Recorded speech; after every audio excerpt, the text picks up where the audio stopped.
In the name of the Father, and of the Son, and of the Holy Spirit. Amen. The Lord be with you. And with your spirit. My dear brothers and sisters, we celebrate today the memorial of Saint Paul VI. This Pope once visited the Manila Cathedral, and together we gather and ask his intercession that we may have a firm faith and that big trust in the loving mercy and will of God. To prepare ourselves to celebrate the sacred mysteries, let us acknowledge our sins and ask the Lord for pardon and strength.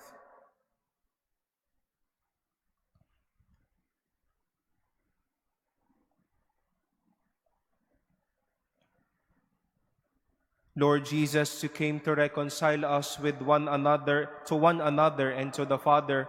Lord, have mercy. Lord, have mercy. You heal the wounds of sin and division. Christ, have mercy. Christ, have mercy. You intercede for us with your Father. Lord, have mercy. Lord, have mercy. May Almighty God have mercy on us, forgive us our sins, and bring us to everlasting life. Amen. Let us pray.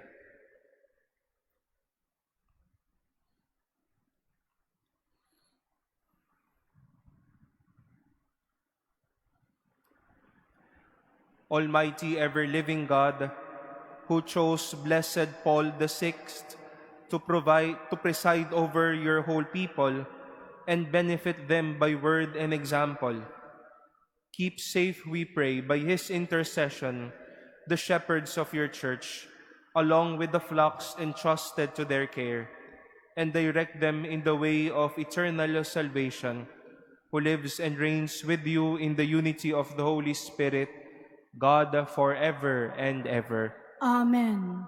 Please be seated.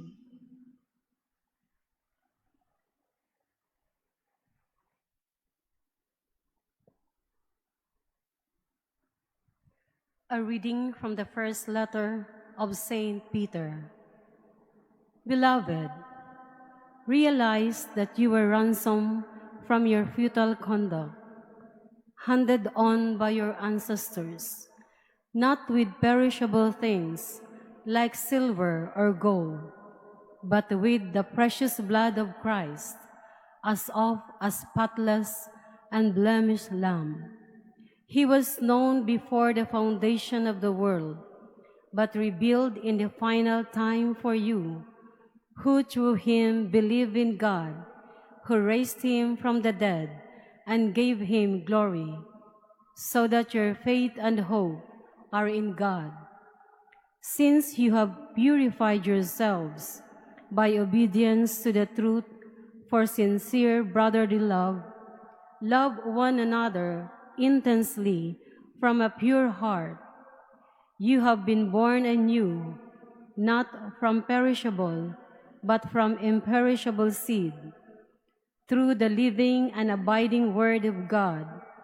For all flesh is like grass, and all its glory like the flower of the field. The grass withers, and the flower wilts, but the word of the Lord remains forever. This is the word that has been proclaimed to you. The word of the Lord. Thanks be to God. Praise the Lord, Jerusalem. Praise the Lord, Jerusalem. Glorify the Lord, O Jerusalem. Praise your God, O Zion. For he has strengthened the bars of your gates. He has blessed your children within you. Praise the Lord, Jerusalem. He has granted peace in your borders. With the best of wheat he fills you. He sends forth his command to the earth. Swiftly runs his word. Praise the Lord, Jerusalem. He has proclaimed his word to Jacob, his statutes and his ordinances to Israel. He has not done thus for any other nation. His ordinances he has not made known to them. Alleluia. Praise the Lord, Jerusalem. Please stand.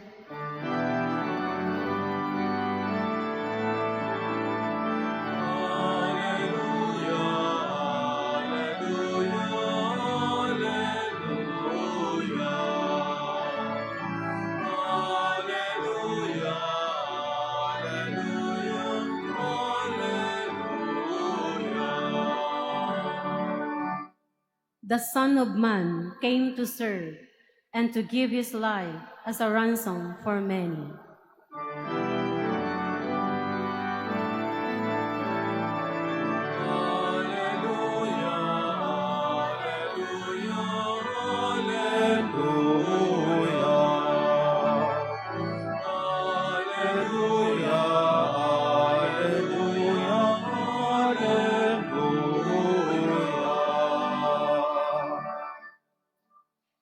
The Lord be with you. And with your spirit.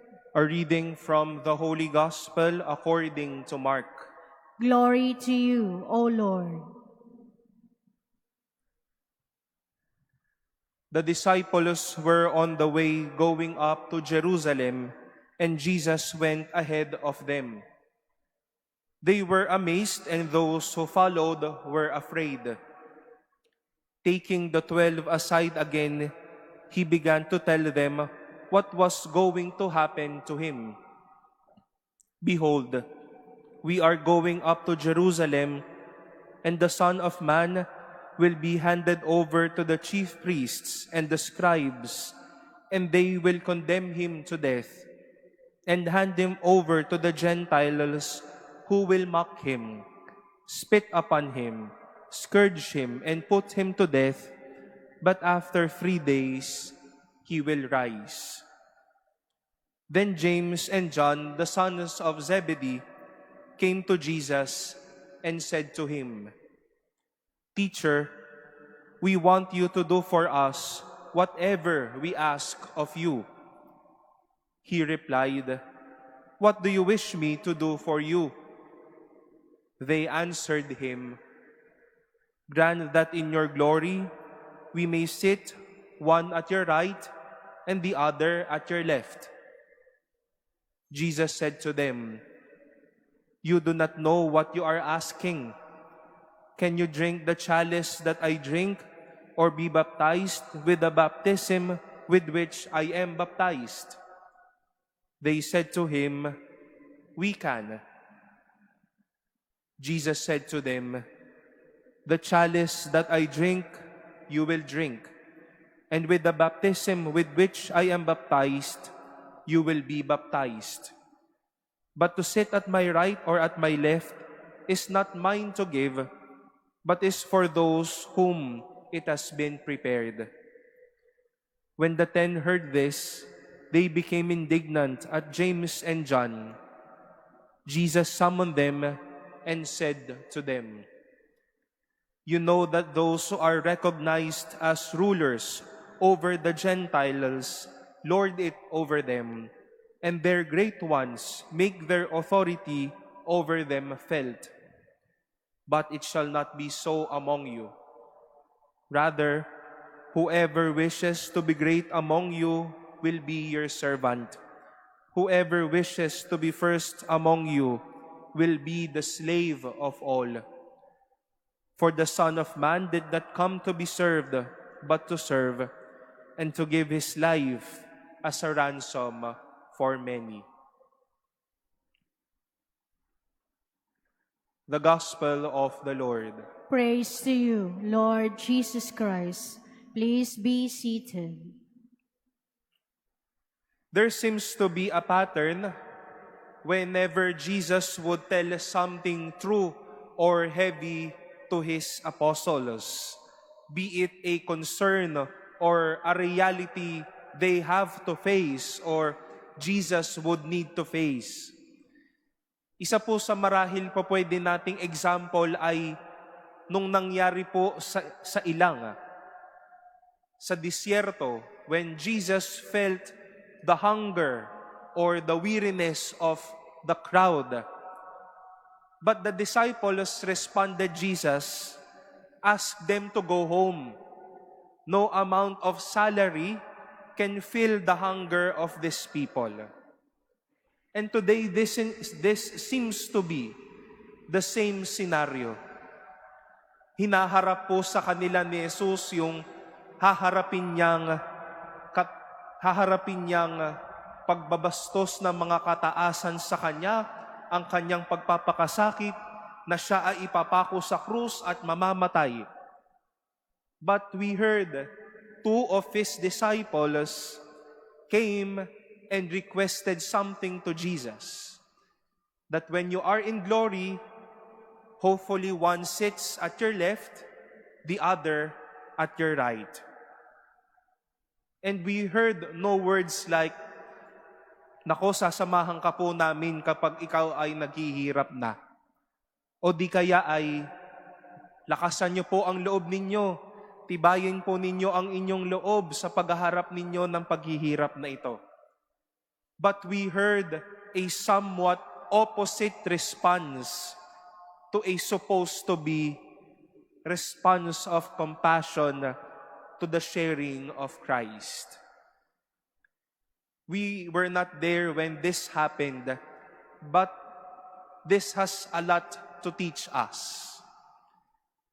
Once for many times, madami na din pong iniharap si Jesus sa atin na mga katotohanan tungkol sa ating sarili, sa mga nais niya pong gawin natin at sa mga hinaharap niya po sa atin sa buhay na ito. We ask the Lord, what shall I do then in this life? At ipaparamdam naman ng Diyos ano ang gusto niyang gawin sa atin, ano po yung kanyang kalooban. Pero kung sa punto ng totohanan, sa sinasabi nga nating real talk, we sometimes take a step backward, think of other things, maybe divert our attention to other things, and dwell on other matters. Usapang totohanan pala, ay ayoko muna. Dito lang ako sa papabor sa akin.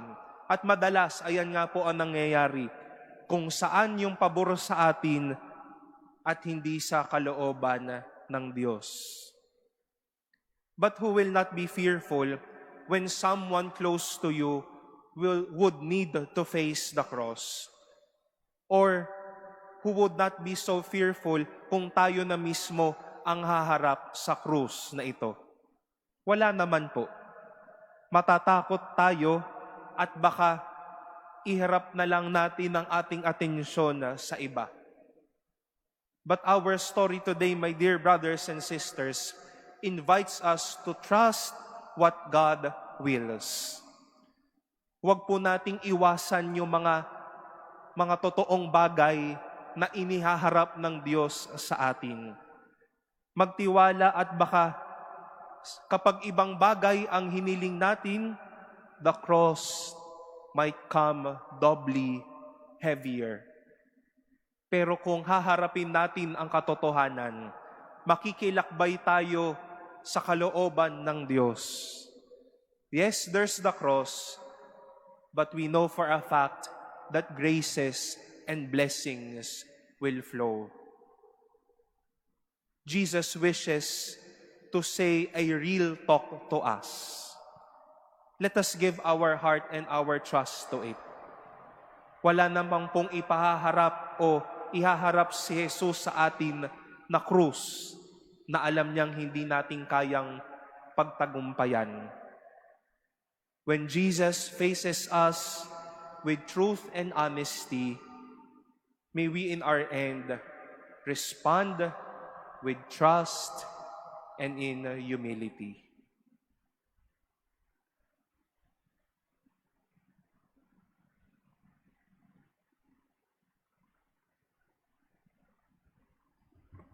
Please stand.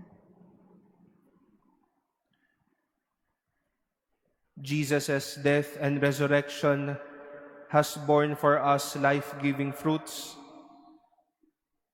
Through him, the suffering servant, let us bring our petitions to the Father of all mercies. For every petition we shall say, Lord, hear our prayer. Lord, hear our prayer.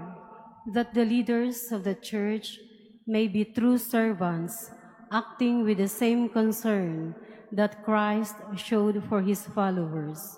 Let us pray to the Lord. Lord, Lord, hear our prayer. That the leaders of governments may exercise their power for the good of their people and avoid discord and distrust. Let us pray to the Lord. Lord, hear our prayer. That we may realize that success in God's eyes is not measured by the standards of the world, but by the respect we give to our neighbor. Let us pray to the Lord. Lord, hear our prayer. That those who are sick may realize that their suffering, undertaken in union with the suffering of Christ, can be turned into a great blessing. Let us pray to the Lord. Lord, hear our prayer. That the faithful departed may find eternal rest. Let us pray to the Lord. Lord, Lord, hear our prayer. Let us pray in silence for our own intentions, for all the intentions offered in this Mass, and the prayers of our brothers and sisters joining us via online streaming.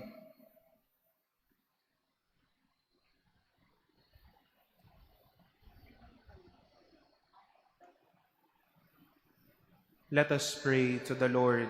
Lord, hear our prayer. Heavenly Father, help us to serve each other by imitating your Son who laid down his life for us. We ask this through Christ our Lord. Amen. Please be seated.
Please stand.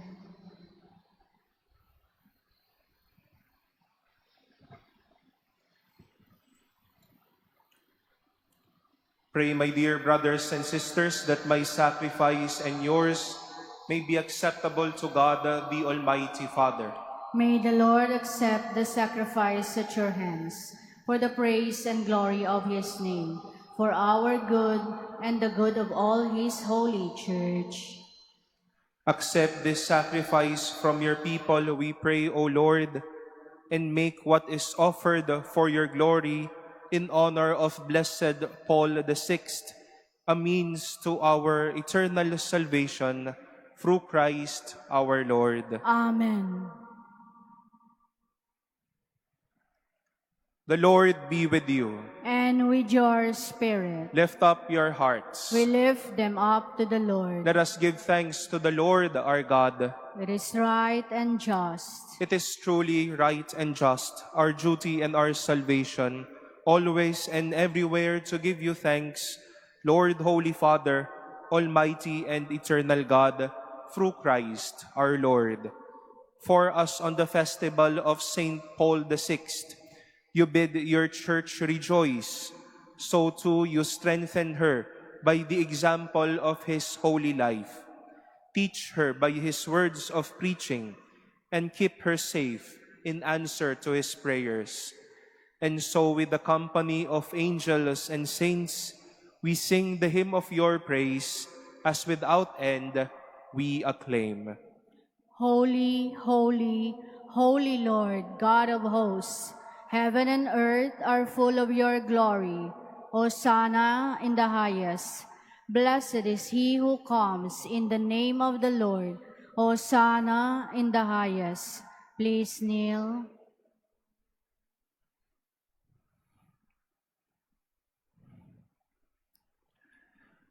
You are indeed holy, O Lord, the fount of all holiness. Make holy, therefore, these gifts, we pray, by sending down your Spirit upon them like the dewfall, so that they may become for us the body and blood of our Lord Jesus Christ. At the time he was betrayed and entered willingly into his passion, he took bread, and giving thanks, broke it, and gave it to his disciples, saying, "Take this, all of you, and eat of it, for this is my body, which will be given up for you."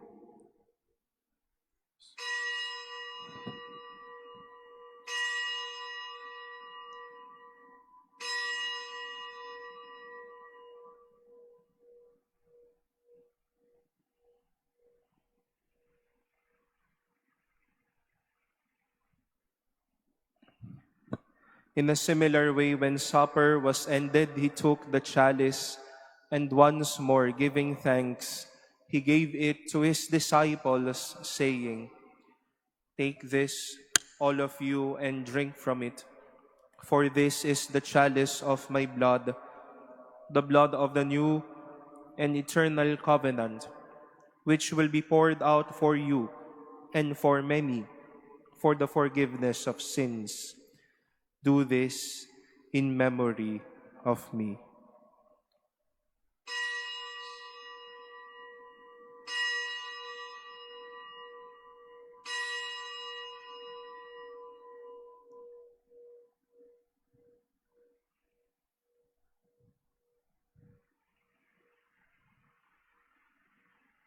Please stand.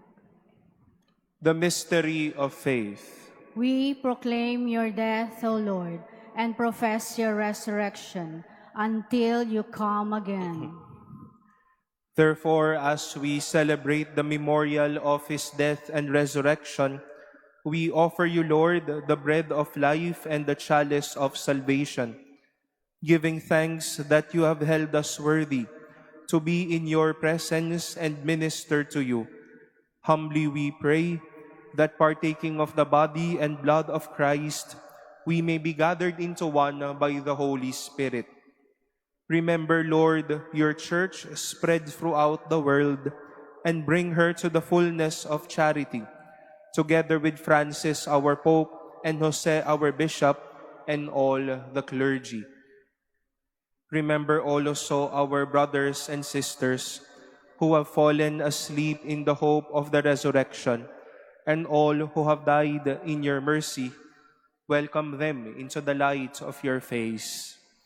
Have mercy on us all, we pray, that with the Blessed Virgin Mary, Mother of God, with blessed Joseph, her spouse, with the blessed apostles, with Saint Paul VI, and all the saints who have pleased you throughout the ages, we may merit to be co-heirs to eternal life, and may praise and glorify you through your Son, Jesus Christ.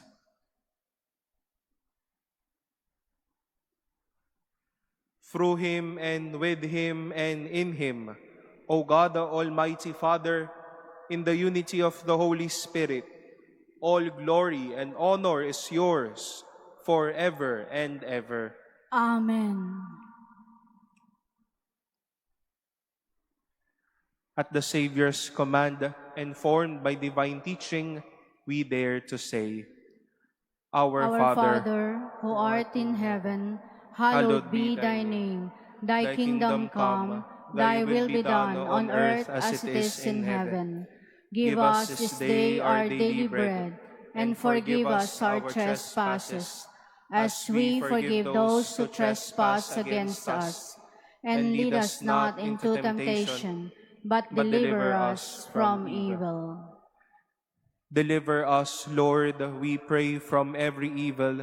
Graciously grant peace in our days, that by the help of your mercy we may be always free from sin and safe from all distress, as we await the blessed hope and the coming of our Savior, Jesus Christ. For the kingdom, the power, and the glory are yours, now and forever. Lord Jesus Christ, who said to your apostles, "Peace I leave you, my peace I give you," look not on our sins, but on the faith of your church, and graciously grant her peace and unity in accordance with your will, who live and reign forever and ever. Amen. The peace of the Lord be with you always. And with your spirit. Let us offer each other the sign of peace.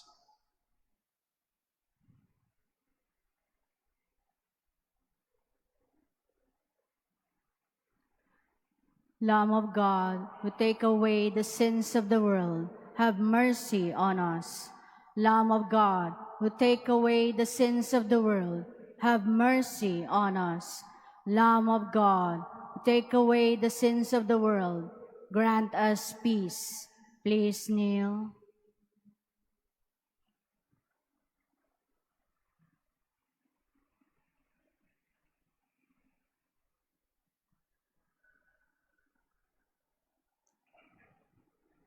Behold the Lamb of God. Behold him who takes away the sins of the world. Blessed are those called to the supper of the Lamb. Lord, I am not worthy that you should enter under my roof, but only say the word, and my soul shall be healed.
at kanlungan sa bayan mong sawi. Ikaw, Jesus, ang tinapay ng buhay binasbasan, inatid tinialay. Buhay na tanaw sa aming kaloob at pagsasalong walang hanggan. At pagsasalong walang hanggan.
Please stand.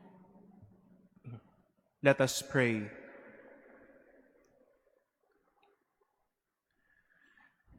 May the sacraments we have received, O Lord our God, stir up in us that fire of charity with which Blessed Paul VI burned ardently as he gave himself unceasingly for your church, through Christ our Lord. Amen. Our Wednesday Family Rosary tonight will be hosted by the Our Lady of Remedies Parish from Sibol, San Miguel, Bulacan. Let us gather this night at 9 in the evening and continue to ask the Blessed Mother to strengthen every family, to pray for the gift of faithfulness to every husband and wife, and that we may always be protected from every threats, most especially to the gospel of life and to the gift of for the gift of a family.